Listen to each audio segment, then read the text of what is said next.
Hello everyone. Today I just want to show off my M4A1 class setup. I call it this variation of my M4, the Guardian. This class I feel like is pretty good for Team D, Team Deathmatch rather, Domination, Hardpoint, and also your hardcore, your hardcore Team D and Dominations and 10 man and stuff like that. But without further ado, let's get into it. So I call this my alpha class. Again, it's set up for my M4. Jumping right into the M4 itself, I went ahead and tried to maximize its strengths as much as possible, and only minimize the weakness just a little bit. As far as the muzzle, I did put on the compensator. It puts on, or rather it adds on the recoil control, which helps pretty well as far as keeping it straight and keeping that sight right on your target, so that you're not really getting a lot of jump from it. It takes off the aim down sight speed, but I did make up for that with one of my other attachments, which you're about to see also.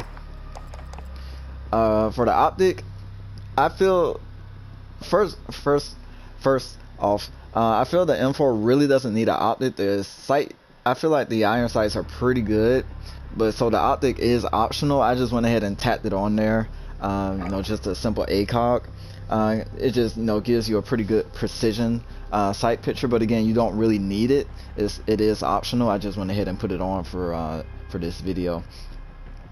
Again, it just adds on the sight picture. The scope itself, it's not too, I don't feel it's too bulky, so you can see from the sides if you actually like peek out on the sides while you're aiming down the sights. And again, it took off the aim down sight speed just a little bit, which doesn't really hurt all that bad. Again, I made up for both the scope and the compensator by adding on the Force Tat stock. It adds on to the aim down sight speed, so it's still not where it is at the base level, but it puts it back up close to it, so that you're not really seeing much of a difference from the other two attachments that I put on there. For the underbarrel, I put the Ranger foregrip. This is actually one of my favorite underbarrel attachments. It adds on to the accuracy, the range, and the control. Takes a little bit off mobility, but for all three of those things, I feel like that's a pretty decent sacrifice. And then for the last attachment, I went ahead and added on to the perk slot, the fully loaded mags. Main reason I added this on there because I kept the 30 round mags on the M4, as you can see. So anybody who runs with a 30 round mag knows that you can eat through that ammo pretty quickly, so that I'm not running out of ammo too fast from reloading or even staying alive throughout the game mode. I went ahead and put the fully loaded, that way you're not just wasting bullets as you run around. Going on to the secondary weapon, I have the I guess they call it an X15. I call it a Glock. That's what I know it by. Not much as far as performance that I need to add on to it, other than the barrel. The Singuard arms advantage. It adds on to the range and the accuracy just a little bit. I feel like the range, or I felt like I need to add this just for the range purposes, because that range on any handgun, I really don't feel like it's all that good. So just in case I need to pop someone from afar, I did go ahead and add on that barrel for the gun.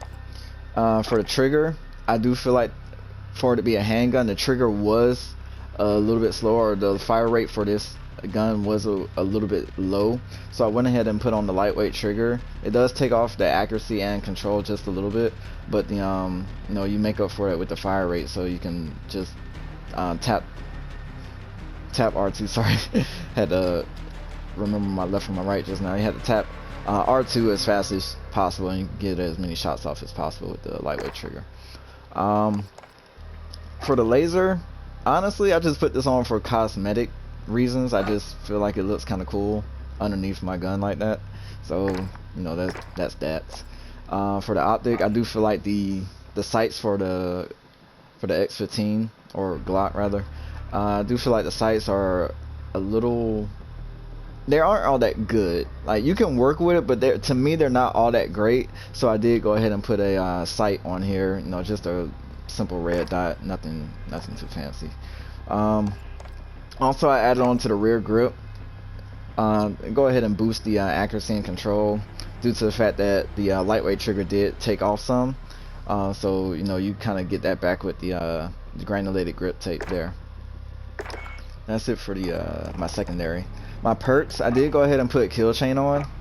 You know, it helps you it helps add on to your kill streak using other kill streaks. So say for example, if I call in, say if I'm on a kill streak, or you need five kills to get like a UAV or something, I could call in a cruise missile while I have 4 kills, and that'll, if I hit somebody with the cruise missile, it'll add on to that, to what I need to get my UAV. So you know,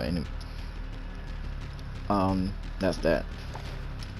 Hardline, again, that's focused towards getting my kill streaks. That way I don't have to get as many as required, so it's always one less. And then for my last perk, I went ahead and put shrapnel. I like to carry the 2 explosive grenades a lot, so that's part of the reason why I put that on too. And then for my lethal and tactical, I just went ahead and put a simple frag and flash grenades.